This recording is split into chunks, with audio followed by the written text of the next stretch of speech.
औज़ुबिल्लाहिमिनश्शैतानिर्रजीम बिस्मिल्लाहिर्रहमानिर्रहीम सलामुन कौलन मिन रब्बिर रहीम अल्लाहुम्मा सल्लि अला सय्यिदिना व मौलाना मुहम्मदिन व अला आलि मुहम्मद अल्लाहुम्मा सल्लि अला सय्यिदिना व मौलाना मुहम्मद व अला समावाति व अला अर्दि अज़ीम।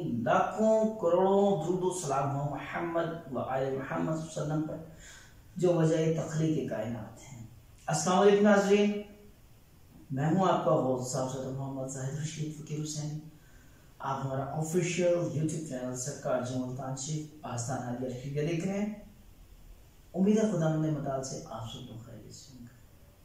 और अभी तो फिलहाल हम आस्ताना आलिया रशीदिया मानसरा से हैं और कल की जो महफिल है वो आस्ताना आलिया रशीदिया एबटाबाद नज़ अयूब मेडिकल कॉम्प्लेक्स महफिल नात है।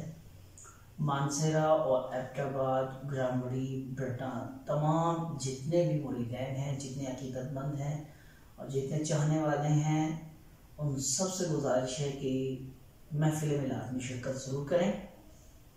आज की वीडियो जो बहुत ख़ास वीडियो है और ख़ास इस वजह से है कि घर की जो सबसे बड़ी रौनक होती है वो होते हैं बच्चे। आप जितना मर्जी कमा लें, जितना मर्जी बना लें, अगर घर में ये चहचहाने वाली चिड़िया की मानद बच्चे ना हो तो पूरा घर आपको वीरान और सुनसान नजर आता है। ये नजीब खुदा की कुदरत है कि जिन लोगों के पास बच्चे हैं वो उनके शोर की वजह से तंग होते हैं। यानी कि मैं ये कहूँगा कि खुल्लम खुल्ला कुफरानी नेमत, वो इस नेमत की कदर ही नहीं करते। अगर उन्होंने पूछना है तो उन लोगों से पूछें कि जो जिनके यहाँ औलाद नहीं है, जो परेशान है, आप उनसे पूछें बच्चों की कदर के मुतालिक, जो दर दर की खाक छानते फिरते हैं। कोई डॉक्टर नहीं छोड़ते, कोई हकीम नहीं छोड़ते, कोई पीर नहीं छोड़ते, कोई मुल्ला नहीं छोड़ते कि किसी तरह अल्लाह तबारक ताला औलाद ने अता फरमा दे। तो जो औलाद वाले हैं, मेरी उनसे गुजारिश है कदर किया करें, इन फूलों की कदर करें और इनकी आबियारी इस अंदाज में करें कि इस्लाम की शनाख्त इनके अंदर नुमाया हो। माँ बाप का बड़ा किरदार होता है औलाद की तरबियत में। आप सिर्फ अगर सोचें कि अच्छी तालीम के लिए किसी भी अच्छे या सरकारी या प्राइवेट या किसी अच्छी सी ट्यूशन टीचर को हायर करके इसकी तरबियत कर सकेंगे, तो मेरा नहीं ख्याल। जो एक तरबियत माँ, जो एक तरबियत बाप, जो एक घर का माहौल बच्चे की तरबियत करता है, वो असातिज़ा से पढ़ाई की हद तक होते हैं। उनके अपने मुख्तलिफ पीरियड्स लगे होते हैं, किसी का सोशल स्टडी का है, किसी का इंग्लिश का है। इन दोनों ने सारा दिन में कुल मिला के आधा घंटा या एक घंटा देना है और वो भी उन्होंने यही पूछना है कि आपने होमवर्क किया कि नहीं किया, जो उनकी जिम्मेदारी है, जो उनकी ड्यूटी में से। और वो बच्चा 8-10 घंटे स्कूल लगाने के बाद वापस आ जाता है, लेकिन 12 घंटे वो जिस माँ के पास रहता है, तरबियत का सवाल वहां से उठता है कि असल तरबियत वो माँ की गोद है, वो आपका अपना घर है। वहाँ का माहौल कैसे होना चाहिए? आपका लड़ाई झगड़ा मियाँ बीवी का रोज का जो लड़ाई झगड़ा है बच्चों की ज़हनी नशोनुमा पर बड़ा गहरा असर डालता है और इस चीज़ के बड़े मनफी असरात उनकी ज़िंदगी में, फिर प्रैक्टिकल ज़िंदगी में नुमाया नज़र आते हैं। तो खुदारा मियाँ बीवी का जितना मर्जी झगड़ा हो, आप लोगों की आपस में जितनी मर्जी रंजिशें हो, नाराज़गियाँ हो, बच्चों के सामने थोड़ा सा ख्याल किया करें। उनके सामने लड़ाई झगड़े को ज़्यादा तूल ना दें। कुछ ख़वातीन की आदत है, अगर शोहर गुस्से में है तो जुबान दराजी से बात नहीं आती और बात फिर कहीं की कहीं बढ़ जाती है।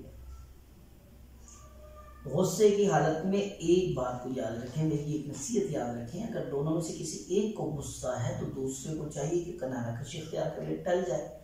अगर बेगम गुस्से में तो शोहर को चाहिए उसी कमरे में बैठने की ज़रूरत नहीं है, घर से थोड़ी देर के लिए बाहर निकल जाए। और अगर शोहर गुस्से में तो बेगम को चाहिए कि सामने ना बैठे रहे, जरा साइड पे हो जाए ताकि थोड़ी देर के लिए मिजाज नॉर्मल हो। तो फिर आप आपस में वही बात जो आप गुस्से में 4 गुना बढ़ा के कर रही थी, आप आराम से भी उस मौजूद बात कर सकते हैं, लेकिन उस आराम के लिए थोड़ा सा तवक्कुफ चाहिए। और अगर दोनों ही हाइपर हो जाएं तो वहाँ क्या होगा? वहाँ फसाद ही होगा, वहाँ लड़ाई झगड़ा होगा, वहाँ मारपीट होगी, वहाँ गालम गलौज होगा। फिर वहाँ किसी को कोई अच्छी बात, क्योंकि गुस्से में कभी कोई आला ज़र्फ जो लोग होते हैं वो अपने गुस्से में इन चीज़ों को कंट्रोल करते हैं और इन चीज़ों को देखते हैं, इन चीज़ों को समझते हैं। तो मेरा नहीं ख्याल कि हर शख्स ही एक मिजाज का है, वो अपने गुस्से पे कंट्रोल। कई मैंने अच्छे लोग भी देखे हैं जो अपने गुस्से पे कंट्रोल नहीं रखते, बिल्कुल नहीं रखते, उन्हें नहीं पता कि गुस्से की हालत में क्या, और बाद में वो अपने उस कहे हुए लफ्जों पे, अपनी गाली गलोच पे, जो तानाजनी की होती है उस पर वो शर्मसार भी हो रहे होते हैं। तो इसी तरह आप लोग थोड़ा सा वज़ाइफ की वीडियोस रोज होती रहती है, मेरी कोशिश होती है कि तरबियत भी साथ साथ होनी चाहिए। सिर्फ वज़ाइफ की दुनिया तक आपको महदूद ना करूँ कि अगर आपने बच्चे की तरबियत करनी है तो क्या मैं ये बताऊं कि आपने वजीफ़ा कौन सा पढ़ना है। आपकी रोज़मर्रा ज़िंदगी के कई मामला है। अगर खातून खाना को खाना बनाना नहीं आता और शोहर इस बात पे नाला है कि मेरी बेगम को खाना नहीं बनाना आता, नमक ज़्यादा डाल देती है, कभी मिर्चें ज़्यादा कर देती है, तो शोहर बीवी को ये नहीं कि वो यूट्यूब पे बैठकर वजीफ़े सीखना शुरू कर दे, वो इसी यूट्यूब से कुकिंग का चैनल देख। अब वो अगर अपना नुक्स तलाश ना करे, मैं बहुत बड़ी आपको पिन पॉइंट बता रहा हूँ, बहुत बड़ा एक राज की बात है, और ये औरतों की बेवकूफ़ी की इंतहा बता रहा हूँ कि शोहर अगर नाराज़ है उसकी कुकिंग पे, तो वो बजाय कुकिंग सीखने के और सीखना ये शुरू कर दे कि मैंने शोहर को राज़ी कैसे करना है, शोहर को काबू कैसे करना है, मुझे ऐसा वजीफ़ा बता दें कि मेरा शोहर गुस्से में हर वक्त मुझसे लड़ता रहता है। थोड़ा सा अपने अंदर झांकें, हमारी क्या गलती है। अगर आपको कुकिंग नहीं आती, जो रोज का मसला है, घर में 3 वक्त यानी कि खाना बनना है, सुबह का नाश्ता भी बनना है, दोपहर की हंडिया भी बननी है, रात का खाना भी बनना है, चलो अभी तो वो अकेला आपसे लड़ रहा है, और अगर कोई उसके खानदान से उसके रिश्तेदार आ जाते हैं और किसी दोस्त अब आपको दावत दे बैठता है और उसमें भी आप यही कुकिंग करेंगी, तो तमाशा किस तरह का लगेगा। तो ऐसे में आपको वज़ाइफ का चैनल देखने की जरूरत नहीं है, आपको कुकिंग का चैनल देखने की जरूरत है कि आप मास्टर शेफ कैसे बन सकती हैं। आपको ये देखना होगा कि आपकी पकाई के अंदर कज कहाँ पे है, उस कज को दूर करें, उस कमी को निकालें, ना कि आप यूट्यूब पे फलां वजीफा वो पीर साहब बहुत अच्छा बताते हैं, वो आलिम साहब बहुत पहुंचे हुए हैं, उनके ये कुरान है और कुरान ने भी खुला खुला निशानियां बयान की। आप जरा कुरान को खोलकर तर्जमे के साथ पढ़ें, वो भी आपकी यही कमजोरियां जो इंसान के अंदर है उसी का जिक्र करता है कि अपनी कमजोरियों को दूर करो जिसकी वजह से झगड़ा होता है। तो खुदा है आप वज़ाइफ के चैनल देखें, आप कुरान पाक पढ़ें। अच्छा, एक औरत ऐसी जिसको कुकिंग नहीं आती, शोहर उसका कहता है कि तुम्हें हंडिया बनाने नहीं आती, चले वज़ाइफ छोड़ें, वो रोजाना हंडिया के वक्त ही कुरान लेकर बैठ जाती है और शोहर उसको आके मारे पीटे कि जनाब खाने का टाइम था, और वो ले कुरान का सहारा कि मेरे तो कुरान पढ़ने का टाइम था। और अगर मोहल्ले की औरतें या उसकी रिश्तेदार या लड़के की माँ सास उसके पास आ जाए और वो कहेगी कि देखो जी मैं तो कुरान पढ़ती हूँ, तो तब भी मुझ पर जुल्म करता है कि ये इतना गंदा आदमी मेरे नसीब में आ गया है। वो बेचारा सारा दिन का थका आ रहा, घर खाना खाने के लिए आ रहा है, और आगे बेगम कुरान खोल के बैठ जाए कि मैं तो सुबह से कुरान पढ़ रही थी। तो इस्लाम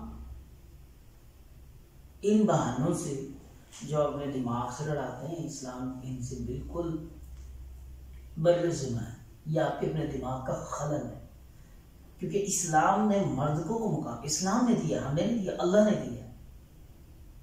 अल्लाह ने मर्द को वो इज्जत दी है कि अगर मेरे बाद कोई सजदा होता है, अल्लाह तबारक फरमाते हैं कि मेरे बाद कोई सजदा होता तो मैं मर्द के लिए करता, कि तुम्हारा मिजाज होता है। और अगर औरत को भी मुकाम दिया, वो भी इस्लाम ने दिया है। मर्द जितना मर्जी परहेजगार, जितना मर्जी अकड़ वाला, जितना मर्जी पैसे दौलत वाला, लेकिन उसकी जो जन्नत है वो माँ के कदमों तले, माँ एक औरत है। तो इस्लाम अगर मर्द को मुकाम देता है तो औरत को भी मुकाम देता है। तो सिर्फ औरत को ये क्यों रहता है कि मर्द की जो जन्नत है मेरी कदमों तले, उसे ये क्यों नहीं याद रहता कि जब मैं किसी की बीवी हूं तो ये मेरा मिजाजी खुदा है। मिजाजी खुदा, मिजाजी खुदा नहीं कि मेरा मिजाज मिले तो ठीक है मैं मान लूंगी वरना नहीं। इन लफ्जों पर जरा गौर कीजिएगा, एक होता है मिजाज और एक होता है मजाज। आप ये ना सोचे कि मेरा जिससे मिजाज ही नहीं मिलता, मैं कैसे मानूंगी मेरा शोहर है या मेरे खुदा के बाद कोई मेरा इससे कोई ताल्लुक है।